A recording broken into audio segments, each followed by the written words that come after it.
Hi, welcome to this week's video. This one's about preparing for an ocean crossing.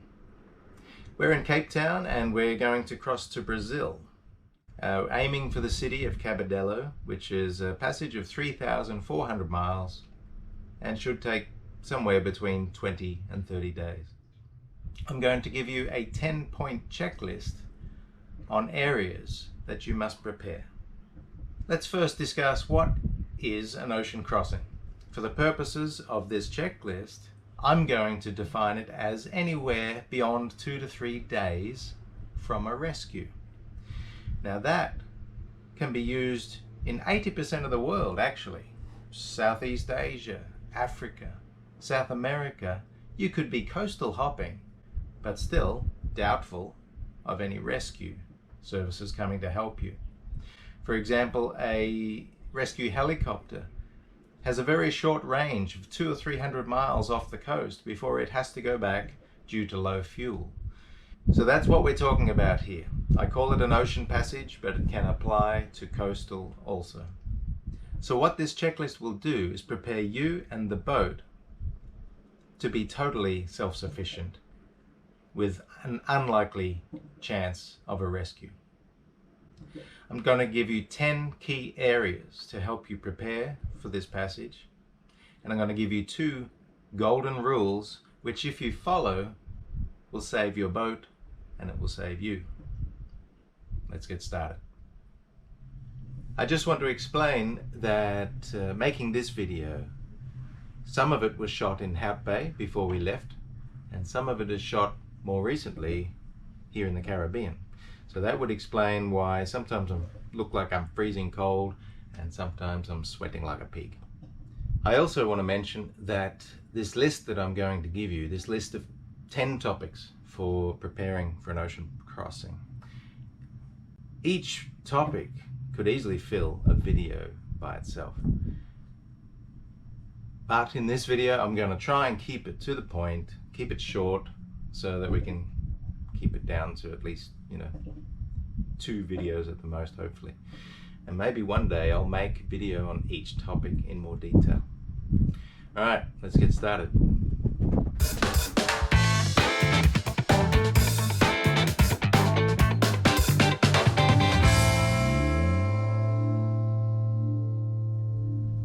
Okay, topic number 1.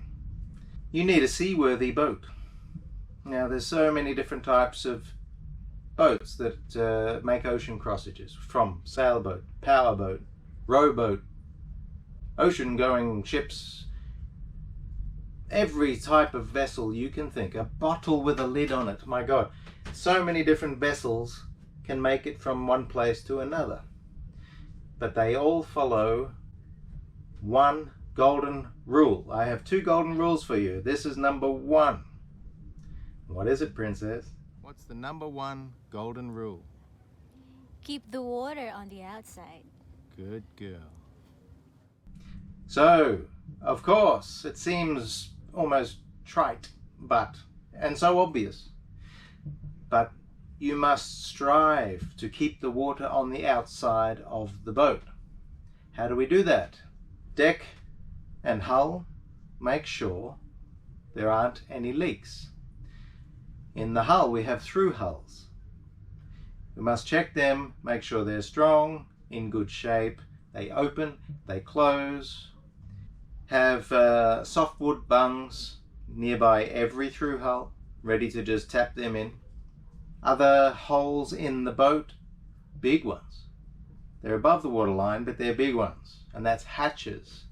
Make sure that waves, rain, etc. don't allow water in. You can close those hatches down tight.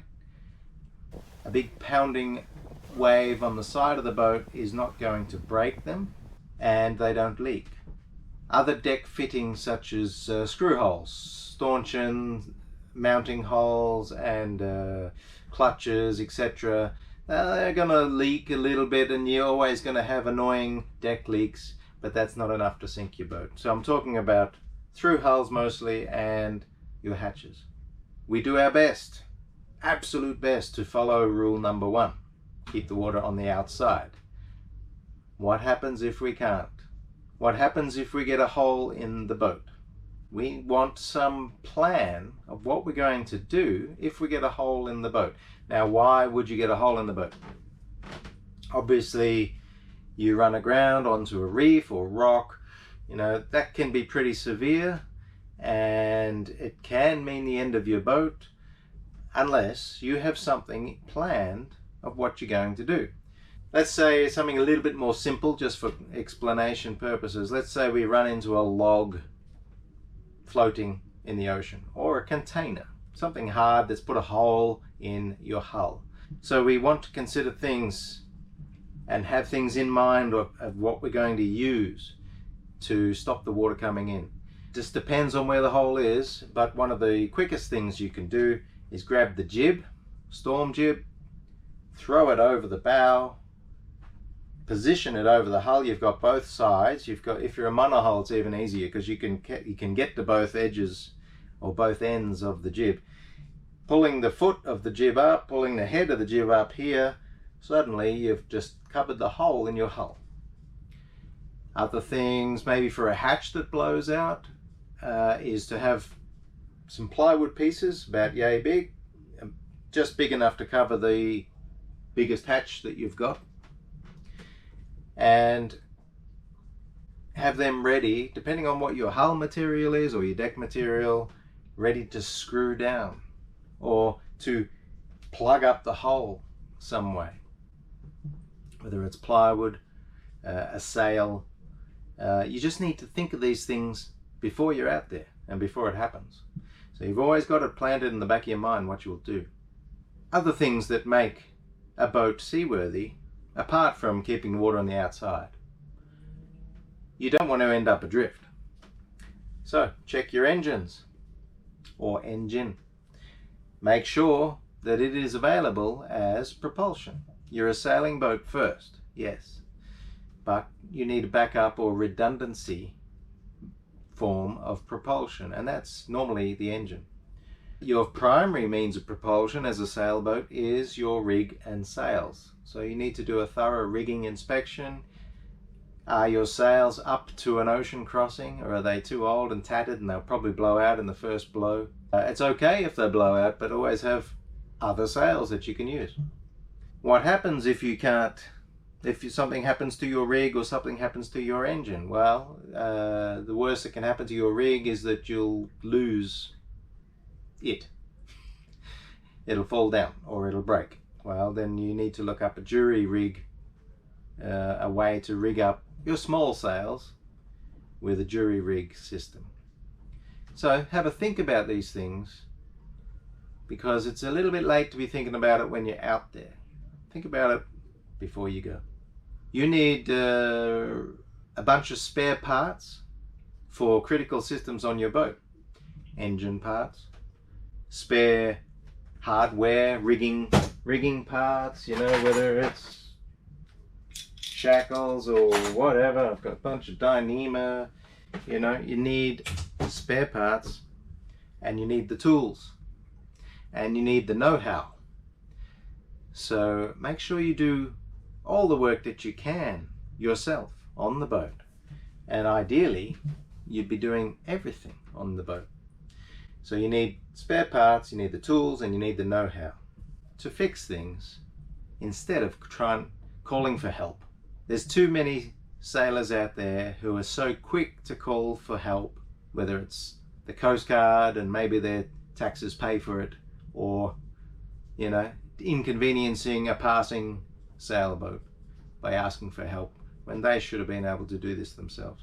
And the last seaworthy item I want to talk about is the captain. You obviously, we could talk about health and all that sort of stuff. That's an obvious or a given. But talking about your experience, your knowledge, is it sufficient to make this crossing? Now, everyone's got to start somewhere. You can't train your first passage. Well, I guess you could as a crew though, but not a captain. So just the secret to a successful passage and minimal risk is preparation and forethought. So as captain, Maybe you don't have the experience. Just read the books, read other people's. Now on social media, there's so many people who've got an opinion, but there's some masters out there. You know, there's some great books about blue water sailing or an ocean crossing. So just educate yourself, because the difference between this and going out for a day sail is that there's no one to call for help. It's down to you. Another aspect to the seaworthiness of your boat is equipment. Later we're going to discuss personal safety equipment, life jackets, etc. But you also need equipment to control your boat. This is most relevant in heavy weather. Now, we're all happy to deal with light weather or mild weather conditions, but what about heavy weather?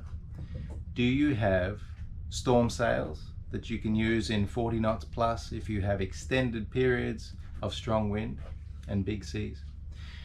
You need to check your storm jib and determine if you need a trysail for heavy weather sailing. How about parachute anchors or series drogues?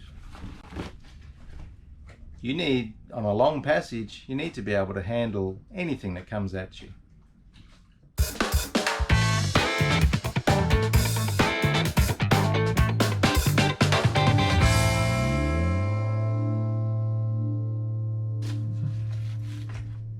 Paperwork. Topic 2 is legals.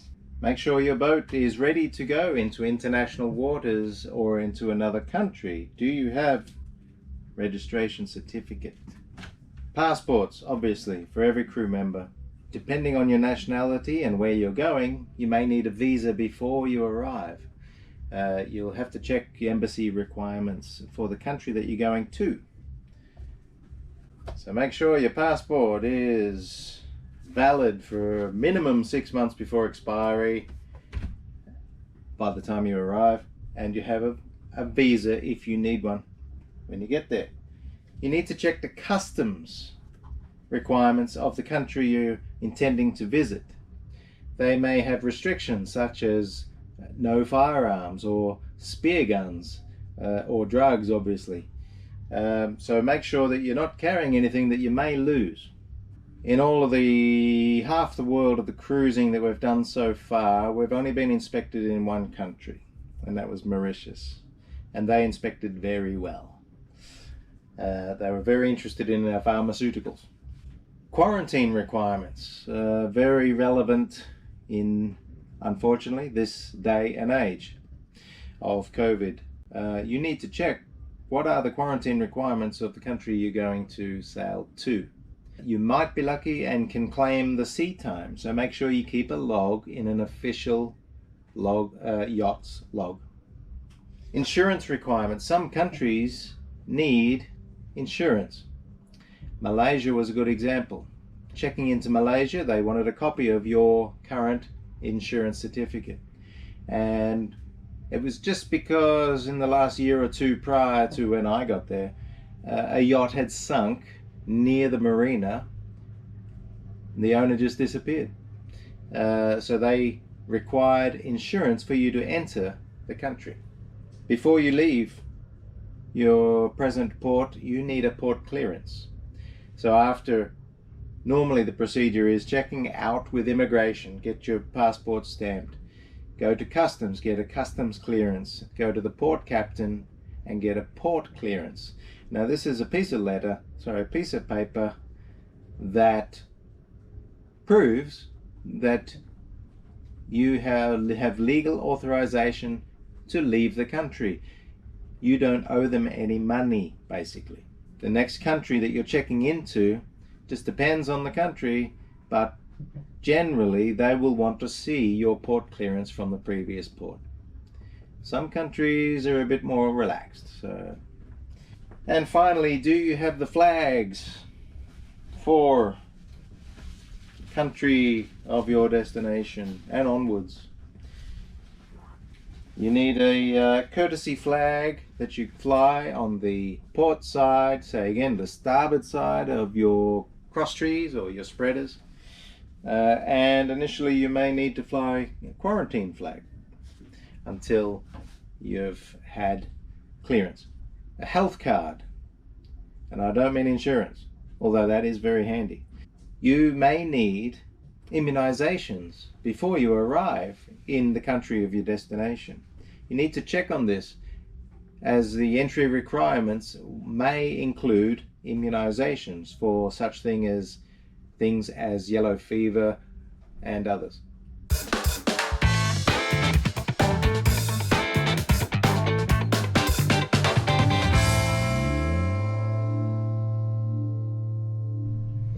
Okay, topic number 3. Let's talk about timing. Now, the first one's a bit of a given. It's a bit obvious. Personal timing. When is a good time? When do you get time off work? When will your family let you go? Same with the crew. It's difficult if you're on a tight schedule. That means the schedule's more important than waiting for the right weather. Let me just say that, and this is a difficult thing to get to until you're full-time cruising, when you can actually just sit back and wait. You can wait a month for the right weather window or the right weather conditions until everything's right, until, don't wait too long, as you never go. But it's so much better since we've started cruising full-time. We have so much more pleasant passages because we're not on a schedule. So the age-old question for a new cruiser is, what time of year should I be planning to make this passage? You can check that sort of information out by reading books such as Jimmy Cornell's World Cruising Routes. It's a great volume and I thoroughly recommend it. However, he's got his information from pilot charts. Pilot charts are planning charts put out by perhaps the Department of Defense for the US or the British Admiralty for the UK, and they are a historical record of the last, I think it's 50 years, of weather patterns per month, per calendar month. So for April, we can look up what is the predominant wind direction in this area. It's broken up into 5-degree squares of the planet. And in that 5-degree square, you can see the predominant wind direction in percentage and current. You can see the frequency of storms, frequency of gales, the frequency of tropical cyclones. You can see so much information. It's really time to put on your specs and read the pilot charts. There's a lot of information in the introduction to the pilot chart atlas and also on the charts themselves. This is where you find a historical story of the weather for the long period of time. So we can sort of assume this year is going to be similar. Once you've planned what month you're going to leave in, then you start looking for your weather window by watching the forecasts. I use Predict Wind because it has 4 different models and I can compare them all. But that's when you refine your actual start or your departure date. So, in summary, timing, 1. Your personal timing for you and your crew. 2. Choose the month of departure. You can take advice from Jimmy Cornell's books, or better still, check the pilot charts and get some more detailed answers there. And 3, check your weather window for your final date of departure.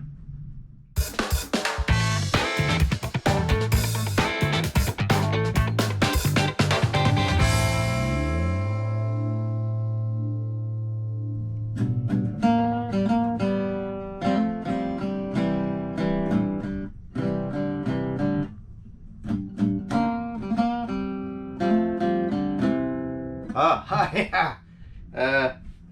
Crew, do we really want anyone else on board? Topic 4, Crew. Do we need crew?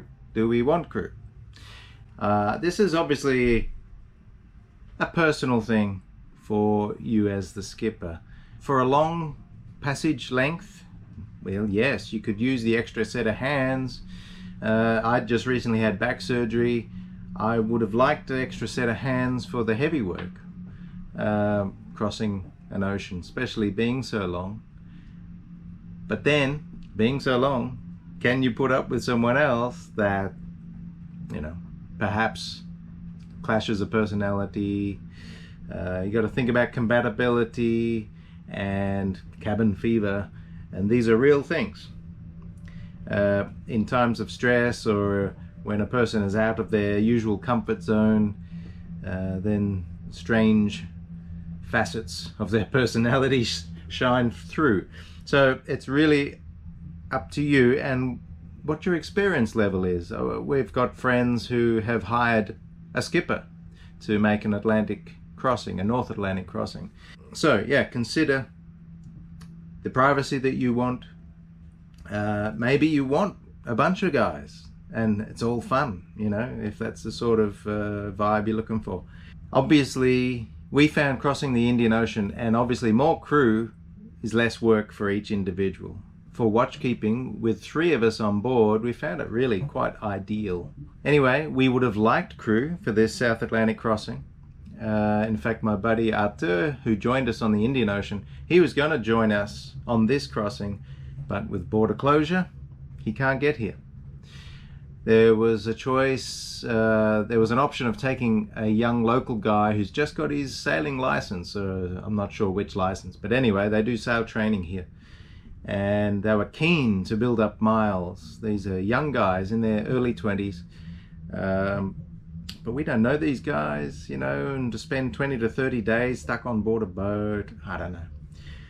We've decided it's just Princess and I, just the 2 of us. And the weather is looking calm. Well, not calm, but it's light, 10 knots or so. So it should be easy going, we hope. I know there will be times I wished I had extra crew, but for the remaining 95% of the time, I'm glad it's just us. Up to you. Up, out of time. And we only covered 4 out of 10. See you next week when we continue the rest of the checklist on preparing for an ocean crossing. Remember, please like, subscribe, share, and leave a comment. Maybe there's some questions or some corrections. Let me know. Remember, knowledge keeps you cruising.